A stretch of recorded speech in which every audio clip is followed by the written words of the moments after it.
Good day, everyone. We are the first group to present, and our presentation is about Noli Tangere by Dr. Jose Rizal. Let us start with Noli Tangere's historical background. Noli Tangere, or the Touch Me Not, it's a phrase taken from the Gospel of St. Luke or the Gospel of St. John from chapter 20, verse 17. It says that touch me not, for I am not yet ascended to my Father, but go to my brethren and say unto them, I ascend unto my Father and your Father, and to my God and your God. Noli Me Tangere is the Latin phrase for touch me not. It is a novel written by Jose Rizal and it is written in the language Spanish. It first came off to press in March 1887. It's been said that Rizal was inspired to write the Noli after reading Harriet Beecher Stowe's work, Uncle Tom's Cabin, which deals with the story of black slaves and their white slave masters. In her novel was a description of all sorts of hardships and abuses that whites committed onto blacks. Rizal saw that it parallels to the experiences of Filipinos under the Spaniards. Now, this is the timeline of Noli Me Tangere. Let us start with the year 1884, the creation of the novel, and how it started. On January 2, 1884, in a gathering at Pasiano residence in Madrid, Jose Rizal proposed to a group of Filipinos to collaboratively write a novel about the Philippines. Noli Me Tangere proposal was approved by Pedro Maximino and Antonio Paterno, Graciano Lopez Jaena, Evaristo Aguirre, Eduardo Delete, Julio Llorente, and Valentin Ventura. So these people agreed to collaboratively write the novel with Jose Rizal. However, the people who agreed to help Rizal with the novel did not write anything. Initially, the novel was planned to cover and describe all phases of Filipino life, but almost everybody wanted to write about women. Rizal even saw his companions spend more time gambling and flirting with Spanish women. Because of this, he pulled out of the plan of co-writing with others and decided to do the draft alone. With that, Rizal started to write the book in Madrid towards the end of 1884 and finished nearly half of it. So now, let's move on to the year 1885. In year 1885, after completing his studies at the Central University of Madrid, Rizal traveled to Paris in 1885 and continued writing the book, completing the other half.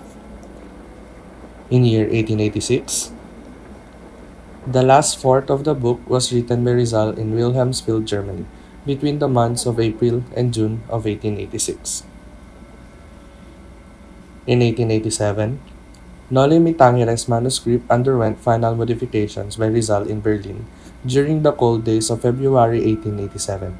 He cut out some sections of his works, including the entire chapter titled Elias and Salome, to save money on printing costs. Jose Rizal finished writing the novel on February 21, 1887. He was first worried that the book wouldn't be printed and would go unread. He thought it would be difficult to pursue printing the novel at the time because of his financial struggles. However, with some financial assistance from his friend Maximo Viola, Rizal was able to get the book produced at Berliner Buchdruckerei Aktiengesellschaft in Berlin for 2,000 copies. Viola loaned Rizal 300 pesos and the printing took less time than the anticipated 5 months to complete. On March 21, 1887, Rizal sent his friend Ferdinand Blumentritt a copy of the book. He also offered Maximo Viola a complimentary copy of the Noli as well as the galley proof that he had carefully rolled around the pen he had used to write the novel. Fray Salvador Font, the cura of Tondo and head of the lay-led Permanent Commission of Censorship, issued a ruling on December 28, 1887, making it completely illegal to distribute the novel. So for the year 1896 to 1899, although the book was outlawed by the Spanish government, many Filipinos read it nevertheless as the announcement of prohibition of the circulation of copies increased the curiosity of those who were able to obtain smuggled copies of the book. It served it served as motivation for the August 1896 Philippine Revolution, which ultimately resulted in independence of the nation in June 1898. Chauffeur Y. Compania in Los Colta printed the first Philippine edition and the second published edition in Manila in 1899. Capitan Tiago hosts a dinner in his house at Calle and Lawague. The guests are Padre Sibila, Padre Damaso, an old lieutenant, Senyor Laruja, and a Rubicon youth recently arrived to the country. The conversation diverges as Sibila asks Damaso about his tenure in San Diego. Damaso tirades against the Captain General that made him offended and caused a fuss. As the fight settles down, Dr. De Espadanya and his wife, Doña Victorina, join the group. Tiago arrives at his house and introduces Ibarra to the guests. At dinner, the conversation centers on Crisostomo's travels. Padre Damaso belittles Ibarra's trip, saying his learnings can be learned even without leaving the country. Embarrassed, Ibarra excuses himself from the guest and leaves, deciding not to wait for Maria Clara, who Capitan Tiago says is on the way. While walking towards Plaza Binondo, Crisostomo meets Lieutenant Guevara. The lieutenant narrates that Don Rafael was imprisoned for killing a Spanish tax collector, for not going to confession, and for subscribing to the newspaper El Correo Ultramar, and that he was branded as a heretic, a filibuster, and a subversive. Due to these accusations, he dies in prison. Ibarra goes to Fond de Lala Hotel while troubled by the situation of his father while he's away. In Tiago's house, Maria Clara arrives, admired by all guests, especially Padre Damaso. Since Capitan Tiago and Doña Pia have had no child, Damaso advises Pia to attend the mass at Obando. She eventually bears Maria Clara. Capitan Tiago and Don Rafael agreed to arrange the marriage of their children. Ibarra visits Maria Clara at Calle and Lawague. They talk at the azotea about the years they've been apart. Ibarra proves his love by showing her the old leaves that she gave him 7 years ago. In return, Maria reads an old letter by him before going abroad. Ibarra needs to leave, and Maria bids him goodbye. Angry at not being informed of the arranged marriage, Padre Damaso now wants to stop it. Capitan Tiago puts out the candles that were lit for Ibarra's journey to San Diego. Padre Sibila and the priest discuss the dangerous implication to the country of Ibarra's foreign education. San Diego, a town by the Laguna Lake, has a forest that had been purchased by a Spaniard, purportedly Don Saturnino's father. Saturnino establishes himself farming in San Diego and married a Malinanian. They had Don Rafael. Saturnino's agricultural methods were adopted by the locals, making the town thrive. Padre Salvi and de Alferez, Doña Consolacion's husband, virtually rule San Diego. Salvi and de Alferez are plastics to each other when face to face. Two grave diggers talk in San Diego Cemetery about how one of them was ordered by Padre Damaso to dig up a body and rebury it in the Chinese cemetery. Tasho then arrives, failing to search the skull of his wife. Crisostomo comes looking for his father's grave and his servant asks a grave digger for help. The grave digger said that since it was raining, they threw his body into the river. Angered upon hearing this, Crisostomo leaves. At the cemetery gate, he meets and attacks Padre Salvi, mistaking him for Padre Damaso. After leaving the cemetery, Tasho wanders the street. Then Don Filippo invites him to his house, and they discuss whether purgatory exists. Crispin and Basilio, sacristans of the church at San Diego, are worried since the sacristan mayor and Padre Salvi have accused Crispin of stealing 2 gold pieces, and he was to remain in the church until the money is returned. Crispin receives frequent beating and whipping from the mayor to make him confess of his crime every after he rings the church bells. Sisa waits for her 2 sons. She prepares a meal of duck leg, wild boar's meat, tomatoes, and 5 pieces of fish, but her husband eats all but 3 pieces of fish. Later, she was surprised that only Basilio arrives. While Sisa is tending to Basilio's wounds caused by a gunshot from a Guardia Civil, Basilio revealed that Crispin stayed at the convent because he was accused of stealing gold coins. Basilio saw Crispin in his dream being beaten and killed by the senior sacristan and curate. Woken up with a bad dream, he then told his mother to fetch Crispin at the convent in the morning.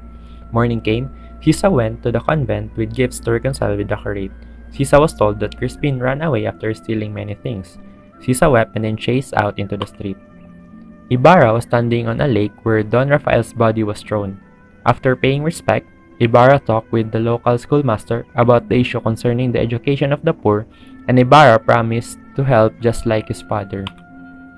Officials of San Diego held a meeting for the fiesta's preparation. Two groups were made, the older conservatives and the younger liberals. But their suggestions were rejected because the Gobernadorcillo had already promised to follow the curate's plan. Caesar rushed home, wondering about Crispin's whereabouts and to check on Basilio. Caesar ran into two Guardia Civil and was arrested instead of Basilio, who had escaped them. Not too long, Caesar was freed by the alferez and dismissed the curate's accusations. Because of the unbearable shame caused by her arrest and her worries towards her sons, Caesar lost her mind. While everyone was preparing for the fiesta, Ibarra visited Maria Clara and she begged Ibarra not to invite for the picnic the curate, because she's not comfortable around the curate. Ibarra explained to her that it is customary to invite the curate. Everyone was filled with joy at the picnic except for the reserve pilot at Ibarra's boat. Padre Salve then arrived at the picnic and took a little glance over Maria Clara and her friend's bath.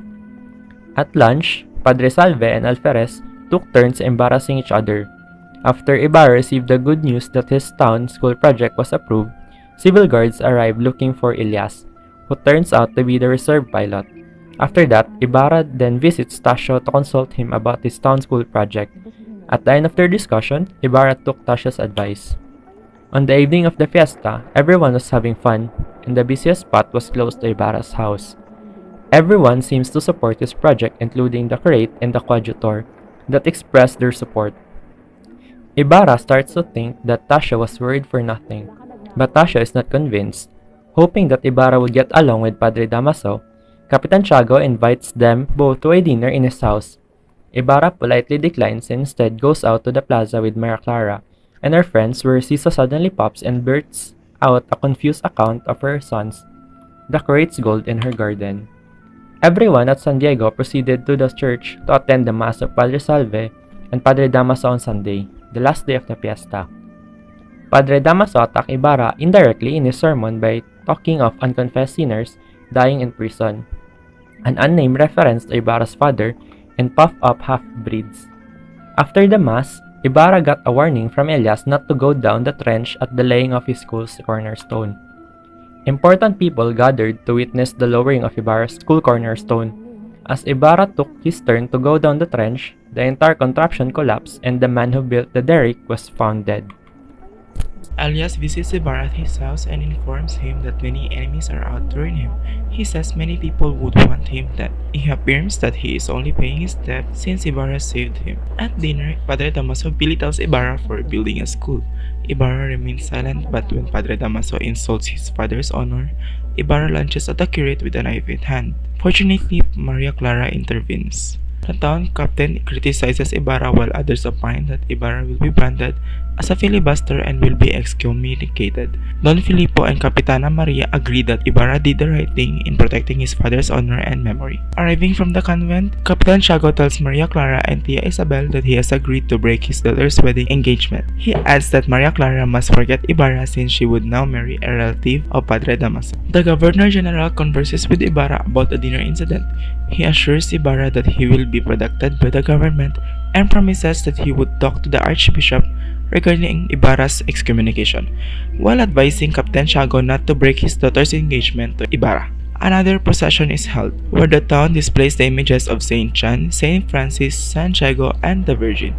Tasio sees the ragged and poor clothing of the saints and sarcastically remarks that the saints would be ashamed if they would see the lifestyle of their fellow servants of God. Doña Consolacion, the alferez's wife, calls Sisa to sing, but proceeds to maltreat her by whipping her when she refuses to dance. The alferez arrives, stops the whipping, and calls his servant to feed and clothe the insane woman. Maria Clara, her friends Don Filippo, and Padre Salvi are watching a play when Ibarra arrives to join them. Padre Salvi orders Don Filippo to prohibit Ibarra from watching the play, since he has been excommunicated.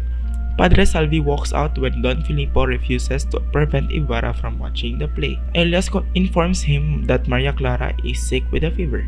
Lucas then arrives, asking for money for his brother who was killed. Ibarra tells him to come back that afternoon since he is meeting with a sick person. Don Tiburcio de Espadaña and his wife Victorina, together with Linares, a distant relative of Padre Damaso, arrive at the house of Capitan Tiago to treat Maria Clara. Doña Victorina speaks highly of Linares, telling Capitan Tiago that he has come to the country to seek work and find a wife. The fake Dr. Espadanya prescribes some medicines for Maria Clara. Linares introduces himself to Padre Damaso as the godson of his brother-in-law. Linares says that he graduated with a law degree from a university. Upon hearing this, Padre Damaso calls Capitan Tiago. Lucas meanwhile approaches Padre Salvi to ask for help, being the brother of the yellowish man killed. Padre Salvi mentions that Padre Damaso will be transferred to a town in Tayabas. Since Maria Clara is still sick, the curate suggests that Maria Clara makes her confession. Tia Isabel prepares Maria Clara for her confession. After hearing Maria Clara's confession, Padre Salvi exits the room looking gloomy with his forehead covered with perspiration. Elias goes to Batangas to converse with Capitan Pablo. Elias asks him to stop committing violent acts against the government, since they can get the help of Ibarra in obtaining justice and implementing some reforms for the country. At the cockpit arena, Lucas approaches Bruno and Tarsilo to recruit them. Lucas declares that aside from joining the attack organized by Ibarra against the barracks, they can exact their revenge on the members of the Guardia Civil who killed their father. Doña Victorina and Don Tiburcio pass by the house of the Alferez, as Doña Consolacion mocks and ridicules Doña Espadanya and her crippled husband. Two women start exchanging insults and almost get into a fight that is averted by the arrival of the Alferez and Padre Salvi. To defend her honor, Doña Victorina asks Linares to challenge the Alferez to a duel. So Ibarra's excommunication was lifted by the Archbishop. He was excited to inform Maria Clara about it, but he was shocked by seeing her with Linares at Capitan Tiago's house. Maria Clara was engaged with Linares. Ibarra left in distraught and went to the school site where he found Elias and chatted with him. They talked and discussed the armed forces, priesthood, and administration of forces. Elias shared his story to Ibarra in the hopes of convincing Ibarra to help, but he was unsuccessful.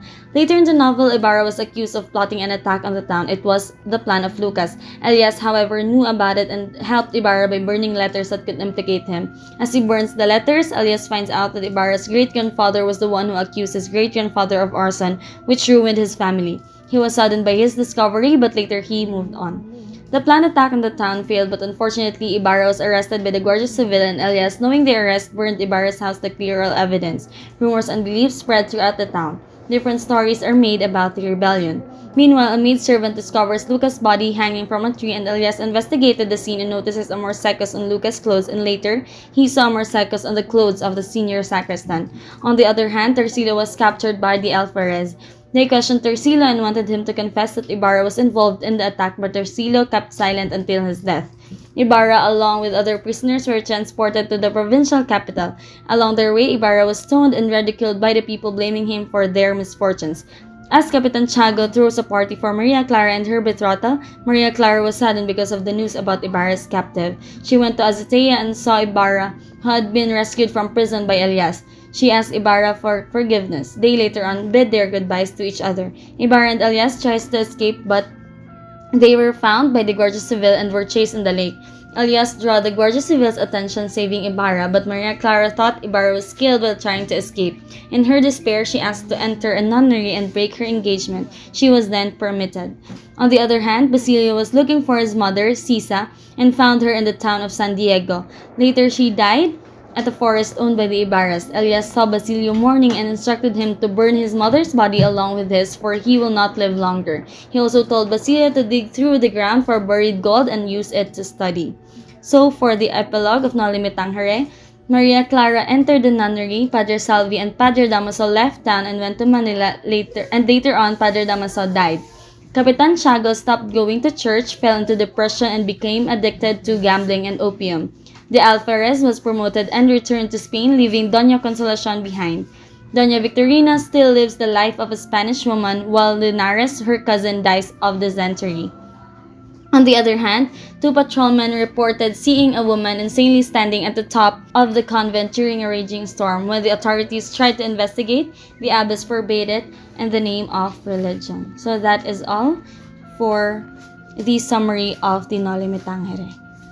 So for the interpretation analysis from Rizal's POV. In the novel's dedication, Rizal explains that there was once a type of cancer so terrible that the sufferer could not bear to be touched. and the disease was thus called Noli, or in Latin, do not touch me. He believed that his homeland was similarly afflicted. The novel offers both a panoramic view of every level of society in the Philippines of the time and droll satire. Its description of cruelty of Spanish rule was a catalyst for the movement for independence in the country. It later came to be regarded as a classic of Philippine literature, though it is more frequently read in English or Tagalog translation than its original Spanish. The book itself is a fictional story, but it contains the hidden truth about the corruption and abuse by the colonial government and the Catholic Church. In Rizal's book, he expressed the growing national consciousness of many Filipinos who opposed Spanish colonial tyranny and aspired to attain democratic rights. It also perfectly showed the ugly truth on how we Filipinos has long endured the slavery, corruption, and abuse of Spaniards. It indirectly started the flames of revolution. It was a wake-up call for all Filipinos to break away from their trance of a so-called harmonious and peaceful relationship with the Spaniards. Nolimi Tangere gave us power. It was the seed that gave us the idea to stop being ignorant, and it aroused our need for independency and freedom. Rizal's writing was created to fuel the growing nationalism that will help the Filipinos break free from the shackles of abuse. In addition to its historical importance, Noli Me Tangere was regarded as a classic for its literary excellence. The flaws in Philippine society at the period of Spanish colonization are shown. The work by Rizal illustrates how Filipinos were subjected to unfair treatment and deprivation of their fundamental rights. It also demonstrates how the religion was used in repressing and dominating the populace.